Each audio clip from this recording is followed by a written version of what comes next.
Thank you for coming today and taking time out of your busy day.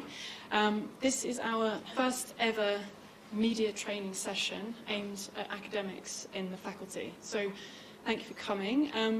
Today we've got Rowan Walker from UCL Media Relations, who is going to take us through the process of how to get your research into the media. We've also got Professor Anne McMahon from the Institute of Epidemiology and Healthcare, who will talk about her own experience of working with Rowan and working with the media. I'm Michelle Lukin-Sagerstrom, and I am the Faculty Communications and Marketing Manager. So I'm going to stop talking and I'm going to hand straight over to Rowan, who will tell you how to promote your work in the media.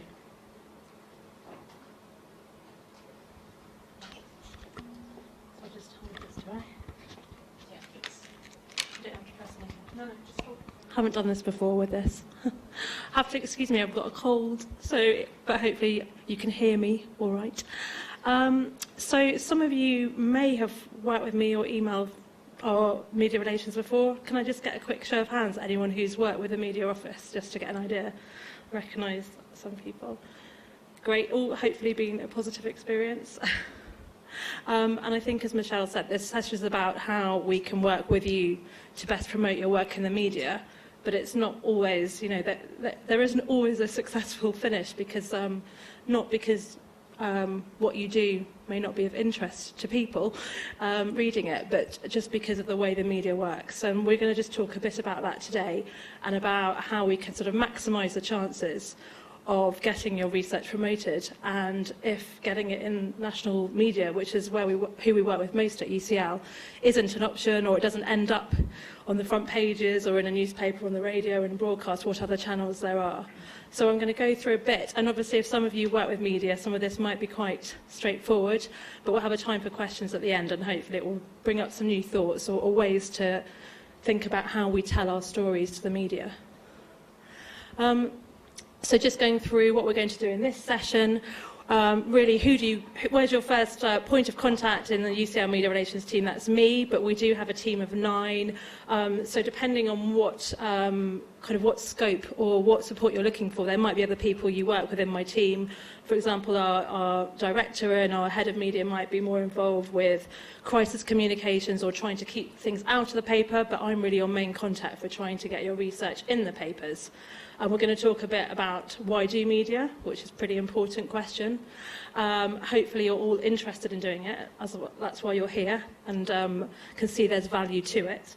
How we can support you, the press release process, how to make a story work for media, a bit about pitches and exclusives, which are different to the press release process, and then a bit about how the media works and how editorial decisions are made, and also onto expert requests and writing opinion pieces using platforms such as The Conversation.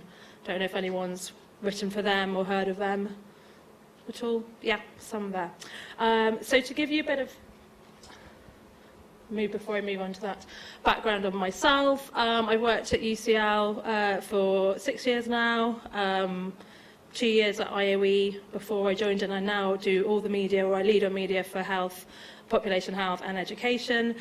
Before that, I've worked at other places in PR, including World Wildlife Fund, and I then worked for 6 years at a newspaper, at The Guardian and The Observer, so I'm a trained journalist. I've kept good contacts there, so I've got an idea of how it works, and according to most of my former colleagues at those papers, things are pretty much the same in terms of what they're looking for in a news story, but there is less resource and potentially less time to do it. So the pressure is on to especially to get your stories in print. So really it's just sort of thinking before how we get our stories. Why should we do media? Anyone got a kind of thoughts why they may have done media or why they'd want to do media? Yeah. Sorry, I put my hand up. Because policymakers perhaps don't read journal articles? Yes, indeed. If you think how many papers and journal articles there are out there, it's unlikely that someone's going to be trawling and reading through all of those, and it's a really good way to reach other audiences. So exactly, so why do media? Well, firstly, it's to raise your personal, departmental, and indeed the profile of UCL. But it can also lead to positive change, exactly, policy or behaviour, and especially from this faculty, we've had some excellent examples of where we put out research and then that author has been contacted to go and speak at an event at the House of Lords or to join in a debate. So it's really not just about that story which may be forgotten by readers the next day. It's about taking that story forward, but getting it onto into a national newspaper, onto a platform where it can be shared, and getting it in the eyes of a national newspaper or an opinion former can be really, really valuable. It's good for relationships with funders and partners. It can be in a pathway to impact, and there's a sense that publicly funded research should be communicated, and we do have a duty to educate the public. If we're reading or listening to news pieces and thinking, well, I'm not so sure about that, we need to be kind of part of that debate. And you know, we need to sort of join that and debunk myths. And also, the great value of doing media is there's really nothing to stop a journalist going and finding your paper and reporting it the way they want to, or picking out the piece they think is important. But it's a really good way to control your narrative and then working with the press team to try and present the story in the best way possible for you. So what we can do from the press office is we can help spot a story and decide where your work can be promoted. We can draft a press release. That's probably the bread and butter of lots of our work.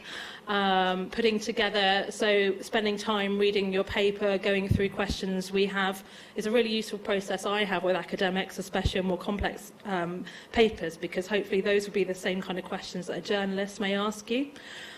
So papers I know can vary in range, but they could be pages and pages long, so we need time to sit and digest that, and then we need to summarise that in around a 600-word piece with a strong headline, because as we know from what our journalist contacts tell us, like most press releases, they don't get past the third paragraph.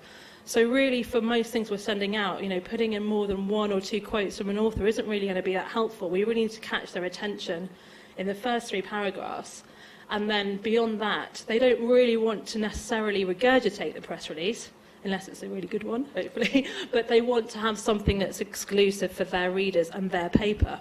So they just want to see, oh, I can see a story there, and now I'd like to talk further to the academic to find out what I can bring out that's going to work for my audience.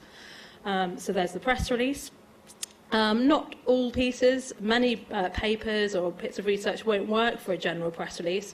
So we're thinking of other ways that we can promote your work, so blogs, opinion pieces, which you can be a bit more free about how you present your work. You don't have to necessarily back things up with stats as much as you would in a news piece. You don't necessarily need a strong top line. It could be more of a discussion topic where you might have one particular view. Podcasts, we're just starting to develop the UCL News podcast, for example, so that could be another way in. That is held on a UCL platform, but it still means that we might be able to get it out there externally. If you haven't got a particular piece of research coming up, we could pitch your expert views on a current news story or a topical debate.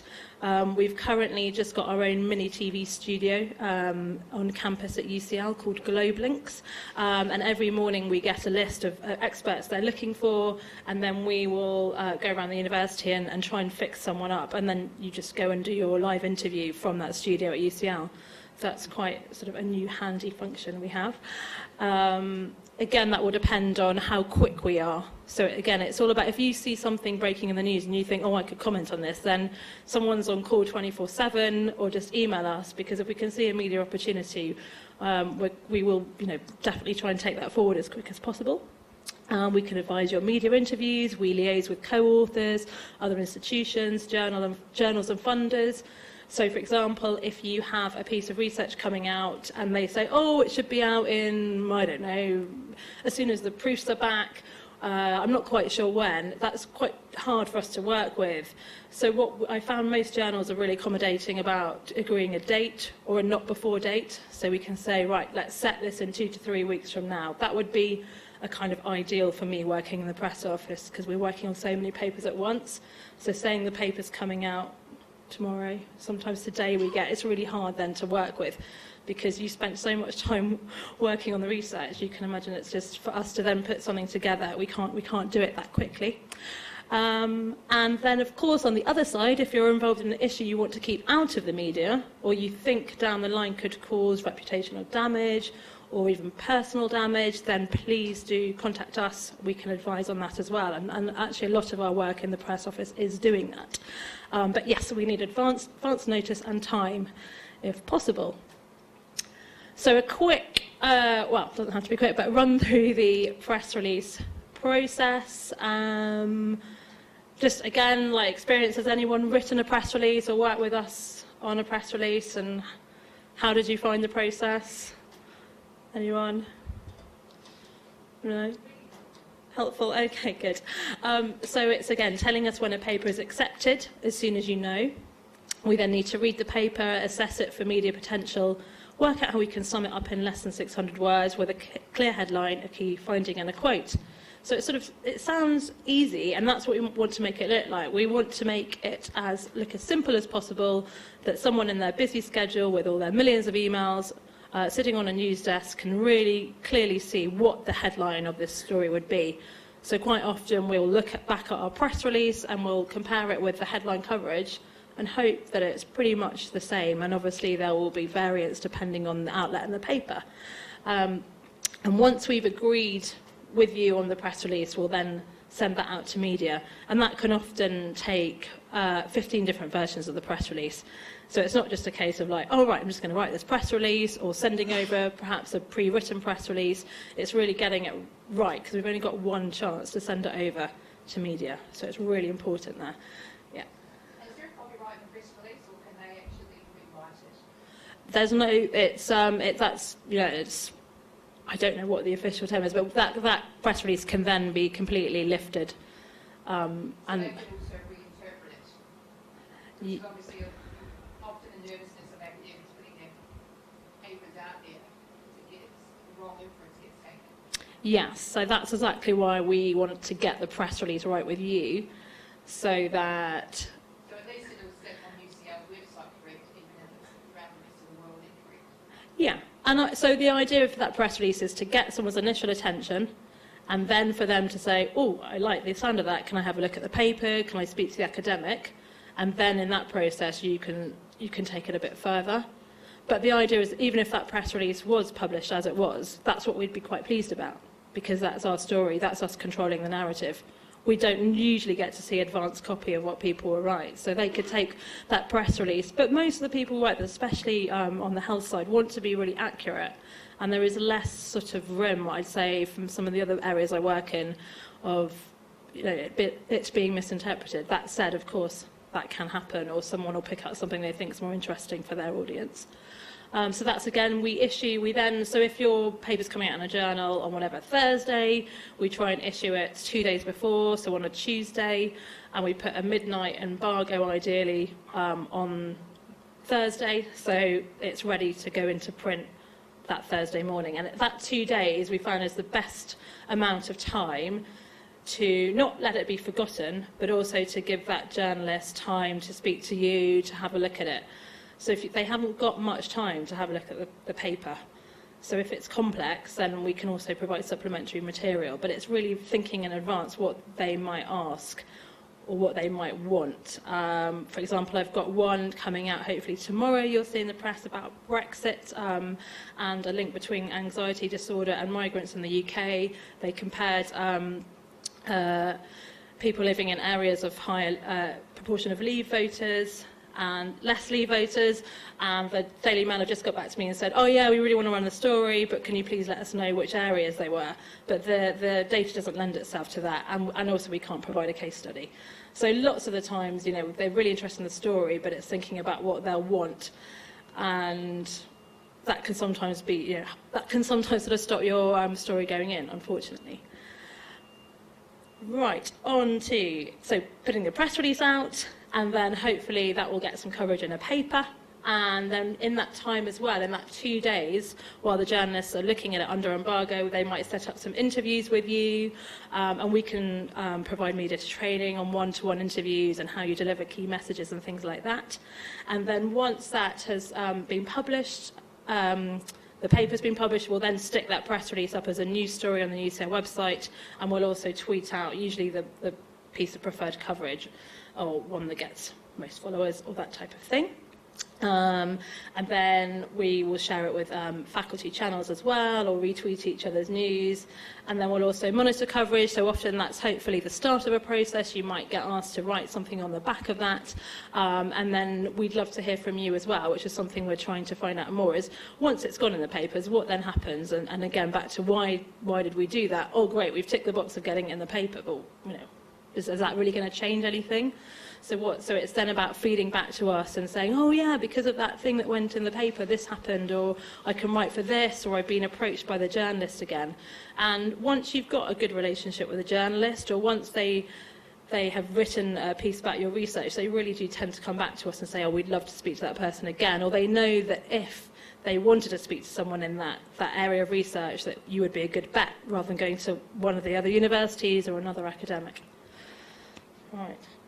How am I doing for time? Okay. So this is just a real simple example, I think, of a release I worked on last year with someone from the faculty, Camille LaSalle.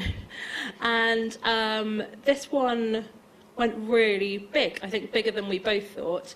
And I just sort of picked it out as an example just to show you really how the simple message really gets through. And it doesn't necessarily have to be a particular simple paper. In fact, it was a review paper of about 43 different studies.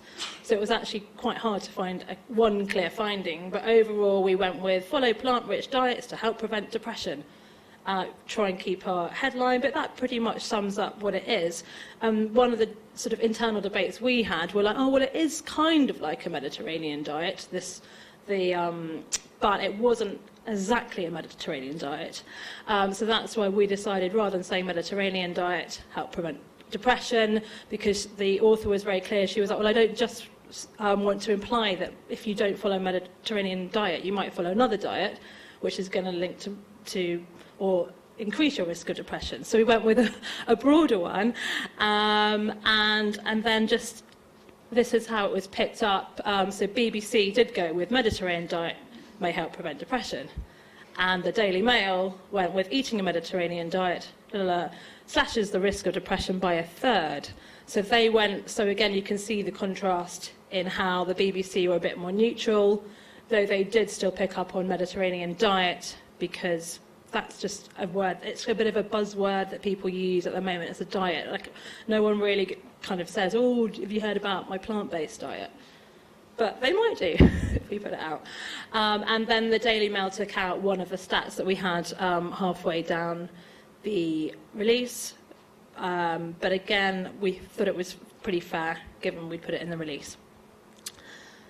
So again, why did it work? Why even was it news? Just getting on to my next slide is really what makes news, and having a think about that. But any sort of immediate thoughts on why you think it got the kind of coverage it did? And it did get coverage in pretty much every newspaper, and she went on, I think, Good Morning TV or Victoria Derbyshire or something like that. Hi.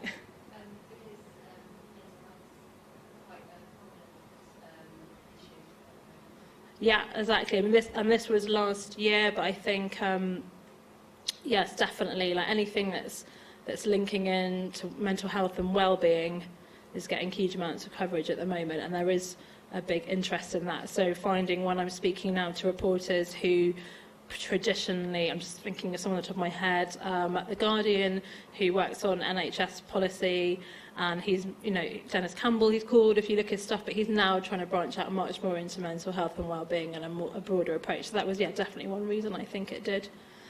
And I think that just the fact that it was a clear message that we could summarise quite quickly and then go into detail just immediately meant that anyone that got that press release could say what it was about, pitch it to their editor and see if it worked for them.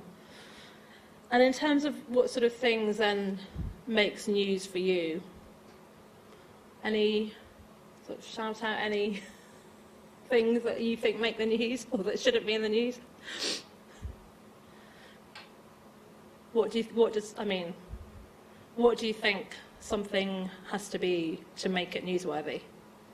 Because quite often I get people saying, oh, this is definitely newsworthy, it should go in, but they don't tell me why.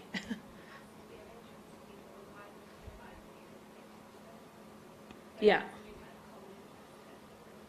Yeah, so human interest is probably the most key one. Feeding ducks bread. That was in the news recently. For what purpose, I don't know. What, the fact that you shouldn't feed ducks bread? Well, no, somebody Oh. had actually said that you should. Oh, you should? Feed the ducks bread because they're starving, they're dying. Okay, yeah, so that's a bit of a debate, gets people talking, both sides of it, yeah. I definitely read that headline, though. Yeah.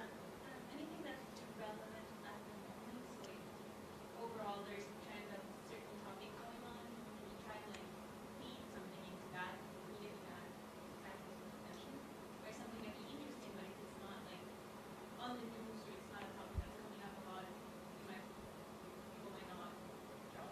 Completely, yeah. So looking for the news hook, and that's what we want to call. So we know of researchers we've worked with who've actually tried to quickly push their journal articles through. I think it was around the time of Ebola, because they had a really important research that they felt should be out there. The same with vaping, actually. There's a lot on that where we've been trying to push studies through because we've had there's been a recent backlash against vaping, and so we've been having a real sort of effort to get papers that we're working on, that we know are working on, out there. So exactly sort of piggybacking onto the general news agenda is a really good way. So again, we've got a nice sort of truth acronym there, and topical, something we're talking about, we mentioned relevant, and then I also put my other R in here, which is reaffirming beliefs. A lot of the work I think I do across this faculty is often confirming what we probably suspect or know, but readers love that when it comes from an academic institution to say what they're doing. Oh yeah, I thought I should be doing this. Unusual, oh sorry, I've got a typo there. And that could maybe be our duck bread story. Could be seen as a bit quirky. Going to make you click through the story. Trouble, show how you're solving a problem. I'd say there's a definite sort of institutional feel at the moment that we really want to be promoting the public good of universities and what we do. They are coming under attack a bit. And that's, I don't know if anyone's seen the Made at UCL campaign recently, where we're looking at 100 disruptive stories of certain breakthroughs and things we've done here. So that could be another way, like show what we're doing. It could be a good way to get a positive news story out. I think with universities and research, certainly on the research side of it, journalists aren't looking to, trip you up or call you out. They're really coming here to the voice of reason and expertise. So that's definitely another good reason to work with them. And then, of course, human interest. How does it affect people in their everyday lives? How will you make them care? If you're thinking about the time that most people are reading the paper, and I think there's an article I read the other day just saying, people's lives are complicated, people are complicated, often your papers are complicated, but when people have got so many things going on, they don't really, well, first of all, a journalist doesn't want to get a complicated pitch, even if it is a complicated subject, but we need to try and, if the idea is that we want people to read it, we do need to simplify it. In a way that they will understand and make them think, oh, right, well, so what? You've done this, great. Less promising for my channel or for going out to media are things that old news, which might have been around for a while, grants, so we get lots of emails about grants, project launches, awards, appointments, events, conferences, and even there was a really good event the week before last in the faculty with Grace and Perry giving a keynote, and it was about gender health policies, and I tried really hard with that event, pitching it to newspapers. It just didn't work as a news story because it didn't have a new finding. There was nothing really that my press release said that was new. but it was a really good event, and it didn't help that we couldn't get Grace and Perry's lecture in advance. So if you do ever work on an event with a high-profile speaker, or you think you've got a really good event, then if you can at the start say, oh, we'd like to get some, we'd like to get some media promotion, then anyone that's speaking, please ask, what they're going to be saying in advance, because media aren't generally going to come and report on it and come to it, because by the time they write about it, it's next day's news, and they're probably sent off on another trip somewhere else. So, I need to take a breath. So on to a bit about storytelling and telling our story. There is a fantastic, I think it's good, piece. It's quite old, in The Guardian by someone called Tim Radford, who used to be their science editor, and he's sort of written his holy grail for journalists.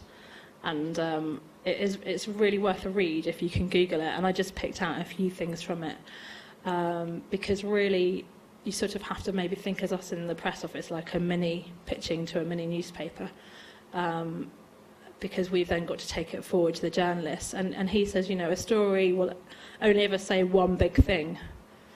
So I'm not saying that your research paper only says one big thing, but the story we pitch can only say one big thing. We can bring other things into it, but we need one key finding that you can sum up in a minute or two, even less. We need to create an emotional connection with the reader in the first sentence, because they have to have, no one's asking them to read it. Like, why do they need to read on? It might be interesting to you, but when you're writing, the most important person is going to be the reader. So and this is what he says, every time you sit down at the keyboard, a little sign that says nobody has to read this crap should come up and be like, why are you writing this? Should we even be doing a press release? So all these things should be going around our heads. This is my one, just test the story out beforehand, with friends and with us. We only get one chance, I said before, with media. So if you just send over your paper to me and say, this is coming out in a few weeks, that's good, because I've got it in advance, but it's not that great because you're not selling it to me. Of all the emails of that day, that's probably not going to be the first one that I'm going to come to, because because I would have to then open that email, read the paper and work out whether I think there's a media angle in it, which is going to take a few hours. If you can send me a pitch with a few key findings and a top line, then straight away I'm going to be like, oh yeah, you've got my interest. So it's just thinking about how you sell your story to anyone. And if you can't tell it, show it. So bring case studies or images or graphs can be helpful sometimes.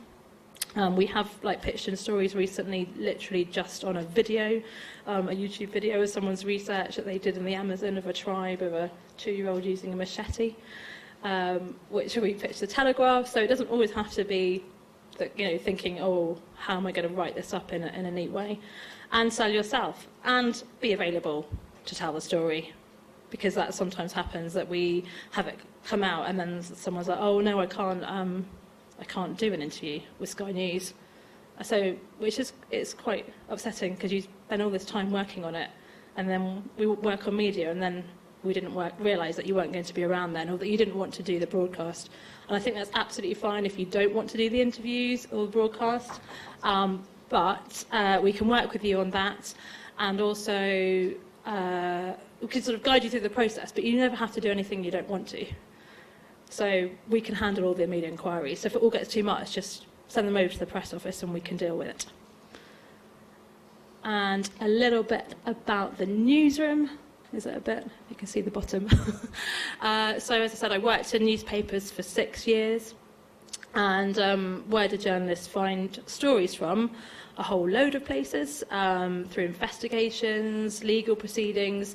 So the news wires are a constant source, and that's so you have an organisation called the Press Association, who have loads of reporters that are picking up stories. So, for example, that story today where they found 39 bodies dead in a lorry, that will have Press Association going straight there. Sky News are probably second, or first or second, but you've got your reporters that will be putting everything down to go and report breaking stories like that. And that, again, today meant, our interview was dropped. And these things this happen. So the news wires are there for everyone. So they'll get, because obviously if you're a regional paper, up somewhere, you wouldn't be able to send someone down to Essex. So you've got your news words coming in, and the newspapers sign up to that feed, and it's called wire copy. And so lots of people say a newspaper like the Metro or something that you might have read is just full of wire copy stories. So it's just taken from there. It doesn't mean it's inaccurate or bad. It just means they haven't gone and done their own reporting of it. So they have sort of diaries, events coming up they'll follow, hopefully press releases from universities like UCL they'll get stories from, just their own contacts, social media, and the public. And often the stories can just be really down to what the editors might be interested in, or if they've got someone, I don't know, who's could just be, oh, this is what I heard at the school gates this morning. They can just really grow like that. So you're up against sort of a lot of people already absolutely passionate for news who are chit-chatting all day going, oh, what can we do? So it's really competitive. And then even once we get the reporter interested in your story, and they might write back and go, oh, yeah, got your press release, that sounds really good, I want to speak to the academic. Usually, I'd say at that point, they've probably okayed it with their editor. But sometimes the editor then turns around and says, actually, no, I'm not interested, or I think you should do this story instead, and it's totally not their fault. And they just get pulled off a story. I think, lots of journalists, daily journalists, are probably working on 6 or 7, 8 stories a day, and maybe only 1 or 2 of them go in. On a weekly paper, so I used to work at the Observer, you've got a bit more time. So that's another thing to think about where you're pitching. But if you've got a bit more time, you might want to pitch exclusive to a weekend paper, because they come in and speak to you, maybe come in and even see a lab or do an experiment or something like that. But the problem then with a weekly paper is they've got to make sure it holds exclusivity and it's still new at the weekend and something hasn't broken the story, which works quite well in academia because we can sort of define the embargo and we're not going to share it with anyone else.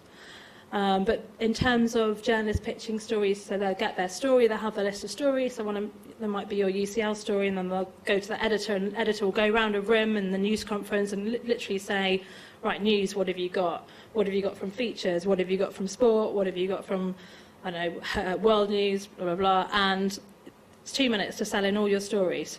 So you do not have time to explain how good this story might be, apart from that one top line, which we're talking about. So that's why it's so important, the top line. And again, the pressures that people are to deliver.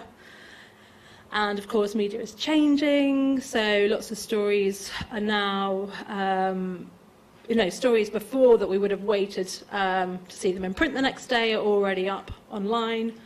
It's almost like there's a minute thing of news. So many people get, obviously, their news from Twitter and social media. I mean, I don't know, show of hands again, where did most people get their news from? Would you say online, social? Do you subscribe to papers? A mixture? Social media? Again, it's good for us at a university because we're not working in general news terms. We might use general news terms to, again, piggyback, as I said before, but we generally have got something new to say. And so the press releases we're going out are often, it is the first study of its kind, or we really have to show why this wouldn't have been reported on before, or if it has been reported on before, what does this study add, or what does it change? Or perhaps we can say, oh, well, that study in America that did this thing on that only had 20 participants. That was actually not very responsible of you to report that. Our study's got this many. So it's just have a good Google and see what's out and about in your area first before you think about pitching anything. And this is sort of moving now onto other channels, and Michelle's going to give a quick thing, but if it's not a national news story for whatever reason, then there are plenty of other ways we can promote it. I mentioned the Conversation blog, which I think some people know, which is a brilliant sort of platform for academics, and UCL is a founding member, and once we can pitch an idea for you to the Conversation, and I'd say the difference, sometimes we'll pitch a Conversation blog alongside a press release or something that's quite newsy, or sometimes, for example, that one I said about the Grace and Perry lecture and health and gender, that she's the academic's writing a blog for them because it was timely in the sense of the event, but the issues they're talking about are not particularly timely, but they're more of a general topic about men's health and how health policy works for them. So she's doing a blog, and then opinion piece for a national paper. We can help you with that. We can help you write it, form it. So think about that as well.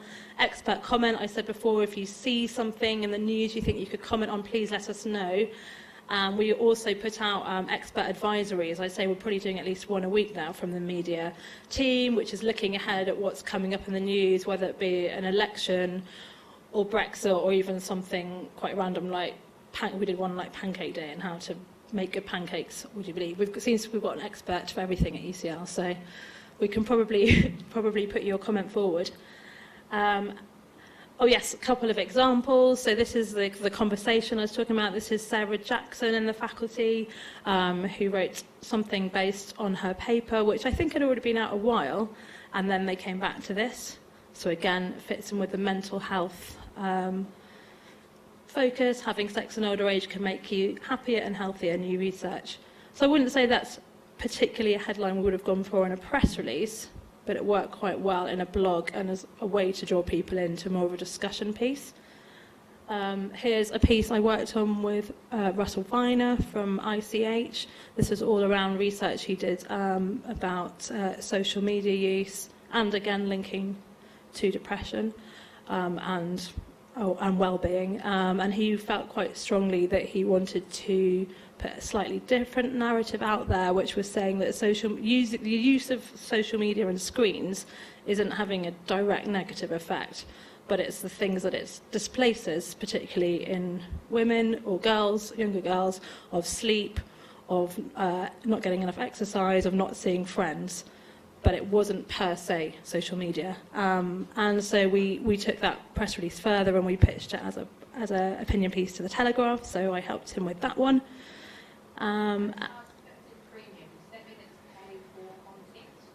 Yeah, so that's a good point actually. So as you know, like so many of the papers now have a paywall.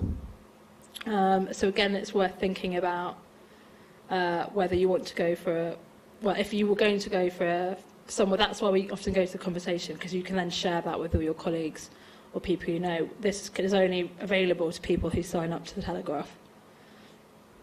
Sometimes, yeah. I just asked then, in terms of publishing research journals, often funders, I don't know about the UCL, I suppose, as well, open access is what we have to do. We're not allowed to go up on the publish something that isn't open access. Does that sort of include in newspaper paywalls, or is it?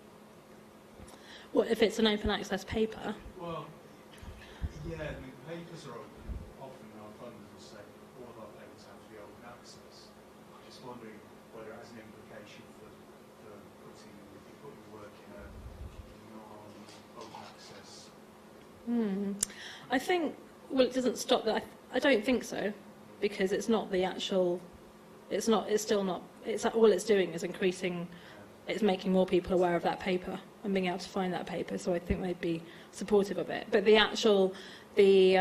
fact that more papers are going online without an embargo and preprints is causing an issue kind of across the sector for, well, people in press officers and journalists, because if we can't work to an embargo, then it makes it really hard to work out when we publish a story. And that's why we don't really, it's really hard if someone comes to say there's papers out, can you send a press release? I can't really send a press release because then I put a false embargo on it. But we can pitch it. So and we've been speaking to journals about this and the Science Media Centre and how we can work around it. And I think in many ways it's got so many advantages and it's great. But we can still, I think it's as someone said, people aren't there trawling for journals. So if your journal's going up in a preprint or it's already going to be out there, we can still technically be the first to publicise it, if that makes sense. Or we can say, we can put an embargo if it goes out online, it's going to come out in print at another point. But there's sort of ways that we can work with you if we know. Looking confused now. No. But I don't think there'd be any, I mean, you know, journalists are not under our editorial control or anyone, so if the paper's out there, they can write what they want and put it where they want, and they can put their paywall on it. And that's just a few examples of expert comments, and I said how we've got this Globe Link studio, and we put lots of people forward for that. So very quickly, sorry, I forgot I have my takeaway points. Let us know as far in advance as possible about your work, and we can usually tell you pretty quickly if we think it will work for media. Provide us with the top line and a couple of key findings. Sign up as an expert on our media relations database. I don't know if anyone's signed up on the database. It's a self-signing thing, so you need to sign up. But if you've got any issues, ask me, we can help, or just let me know your areas of expertise. Social media profile, I know we haven't spoken too much about that, but really if you do people use social media to promote their work? Yeah, and do you find it works well? Do you get sort of, I think I can't really see, as long as you sort of got the time to keep on it and engage with it, I can't really see a disadvantage to it, because it's going to be getting research out there, even if it's something, where academics have come to us and had issues with social media.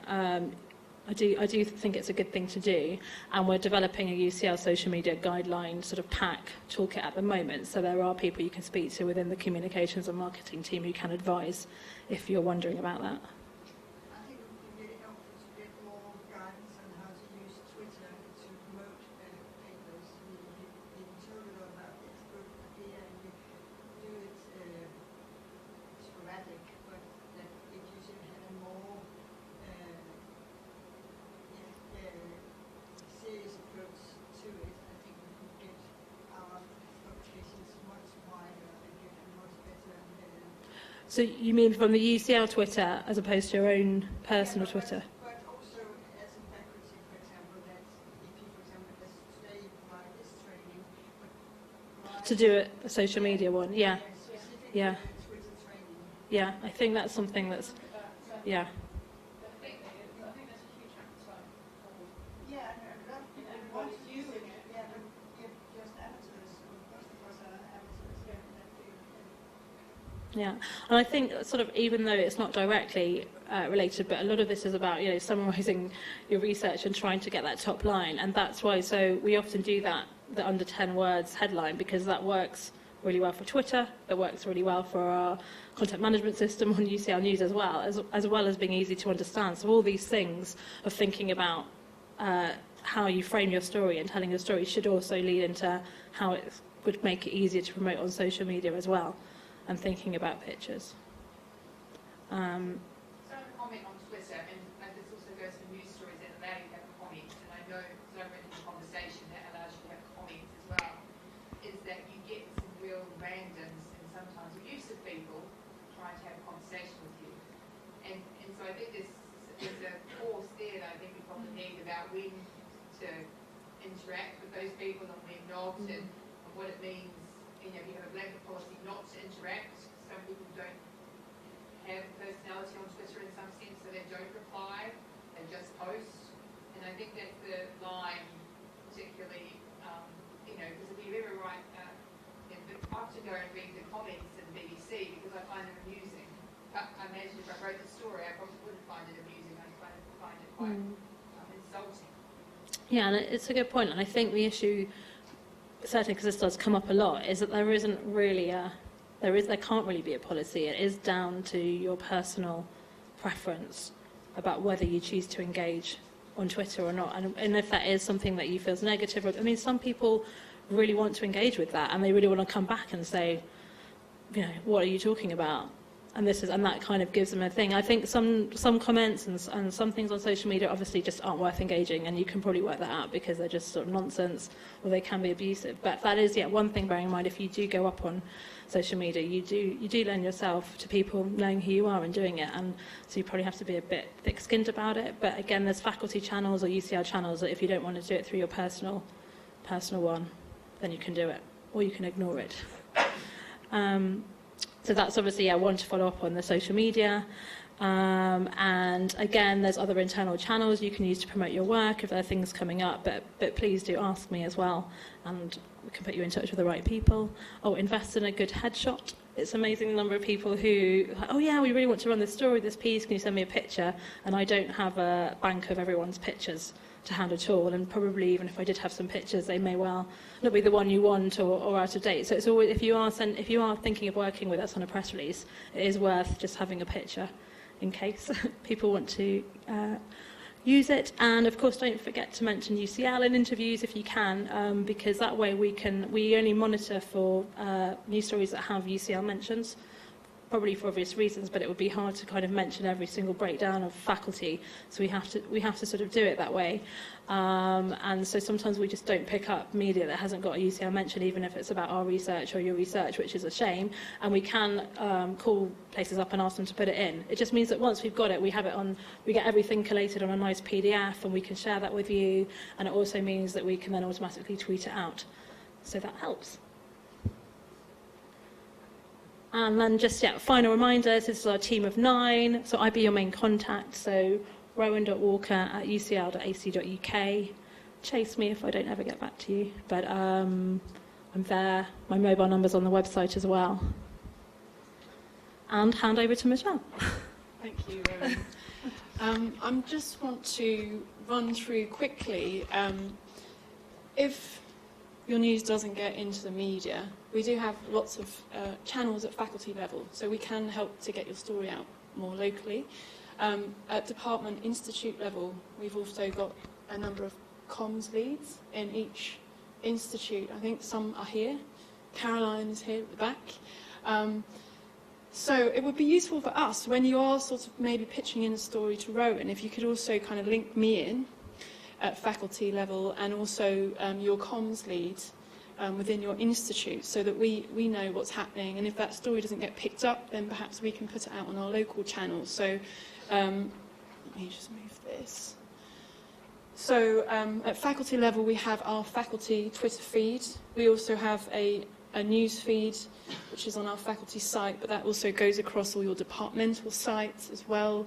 We have our newsletter that the Dean sends out every 2 months. That only goes to staff, but it's also a good way to get your research out there. And at departmental institute level, you will have the same kind of layers of comms channels, but I think you'll also have blogs there as well that might be a good place to get your stories out.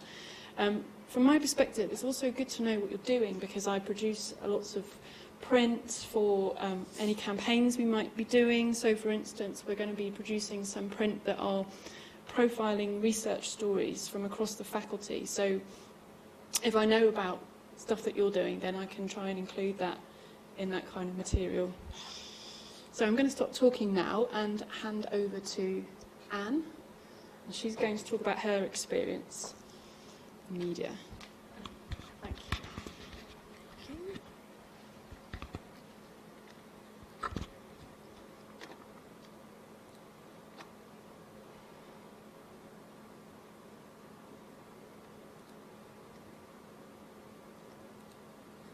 Okay. Hi. I'm Anne McMahon. I work in epidemiology and public health. I know some of you out there. And I think I'm here just to briefly provide the perspective and the academics' perspective, because I worked with Rowan this summer on a press release, and I think we both felt that it went rather well. So just say a bit. Just a bit about my experiences, and then some of the things that I think I've learned so far from the experience. And then we've already talked about reasons for engaging with the media, but I'll just cover my reasons, I guess, briefly as well. So I'd say that I've had sort of 3 major episodes of engaging with the media over the past 13 years. And they have similarities and differences, and I suppose a major similarity, and the reason I call them episodes in a way, is because it does, I think, feel a little bit like, I've called it a flock of seagulls, but it could be vultures or piranha, whatever. They sort of descend, and you kind of, it feels a bit like, you know, I guess if you're lucky and it gets taken up by the print and radio and TV, it can feel a little bit overwhelming at first, I think, and you do, I think it's a good idea to kind of set aside a few days, if you can, to really engage with it, because if it is going well, it can really kind of take over. And it's nice to be able to really take advantage of the opportunity. So I would say if you do have a press release coming out, if you can, try to kind of clear your diary for a couple of days if you can, or put in things that are movable, maybe. The differences, I think, across the three experiences were partly just gaining more experience myself. So, you know, you just take that initial plunge, and then the more experience that you get, the more confident you feel. But also, I do think there is now a lot more support from the UCL Media Relations team. So I'll just go through some examples. Well, I'll just say, I don't have any slides about the first example because it was 13 years ago. It was actually a paper that I published from my PhD back in 2006, and it was press released by the journal rather than UCL. And it was okay, but I don't think there was very much involvement on the UCL side. I think the UCL, I think it was called the press office back then, did field some calls from journalists, but I did feel a little bit like I was kind of on my own, and I was a PhD student and new to all this. So it was a bit of a whirlwind, and it culminated in a kind of live television interview with BBC Lunchtime News, which didn't really go as well as I would hope, so I'll just come back to that at the end. But then my next experience was in 2011, the ESRC press released a paper that we did on parental employment and children's socio-emotional development. And this is the press release that went out. And after working with Rowan this summer, I now look at this press release and the title and think, that's really not very good. It's not the most effective title. You know, Working Mothers and the Effects on Children doesn't tell the journalists anything about what we found, right? It's just a very vague, this is what the topic is. And so it kind of left it to the journalists to kind of do the legwork and pull the story out in a sense. And so you can see there that, if you can read that, that our kind of take-home message from the paper was that we didn't find any detrimental effects on children of mothers going back to work in the early years in terms of their social and emotional development. But the headline that the Daily Mail went with was 3/4 of middle-class mothers work after a baby as housewives become a rarity, which really wasn't what the paper was about. What they did was they went to our table one kind of descriptive table, picked out some of the percentages, and went with that as their headline. So we didn't have great control over the narrative. They did then further down go on and report our findings, but not brilliant control over the story there. Whereas working with Rowan this summer, this was our headline, our title to the press release.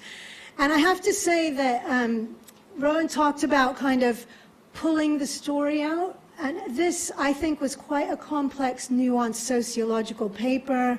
We used latent class analysis and 4 different types of labor within households and how are couples sharing it. And it was pretty complex, I think. And Rowan worked with us and with Chris Garrington, who's our communications officer in our research group, and pulled out this kind of aspect of the results, which was a fair reflection of the results, but she was very good at kind of identifying what papers would be interested in. So that was brilliant. And they did then report what we gave them. You know, it worked very well in terms of controlling the narrative, I think, and we were very happy with the way that the papers picked it up. And having sort of slagged off the Daily Mail, actually on this occasion, I was working with a journalist at the Daily Mail through Rowan and the press office, and they have really good relationships with a lot of these journalists, and were sending me people that they knew would work to make the story properly reflect the findings. And the woman at the Daily Mail was very, very careful about ensuring that I was happy with the press coverage there. So the experience really was much better, I would say. So work with the press office. I think it's really, media relations, sorry. It's very, very useful indeed. So a couple of things that I guess I've learned so far. I find it a very difficult line between being a scientific expert, which is, I guess, what we're sort of posing ourselves as, versus being someone who's engaging. You know, if you're being interviewed for a breakfast radio program, they want it to be fun and exciting. And so when I initially did this, I was used to presenting at academic conferences, of course, and I went to interviews being ready to talk about the methodological rigor of my study and, you know, the limitations, and they don't want to know any of that. They really don't, generally. There are some exceptions, I think. But, you know, you quite quickly get through the gist of your study and what you found, and then they want to talk about the bigger picture. You know, why is this happening? What are the implications? What can we do about it? And so I think it's really worth, if you can, being ready for those bigger picture questions. And I think that's easier the more experience you have in your topic and, you know, you've got more to say. But that, I think, is helpful to be ready for that. The other thing that I find with the topics that I tend to publish on is that they tend to ask personal questions, which I really don't like. You know, things, oh, do you have children? Does your husband do housework? You know, these kinds of. But I don't want to answer those questions, but I also don't want to come across as a sort of ivory tower academic prig who won't, you know, be lighthearted. And so I do find that a difficult line. And so it's probably worth thinking about that. If you think your story might have some of those kinds of angles, you know, what are your boundaries in terms of what you're willing to say about things?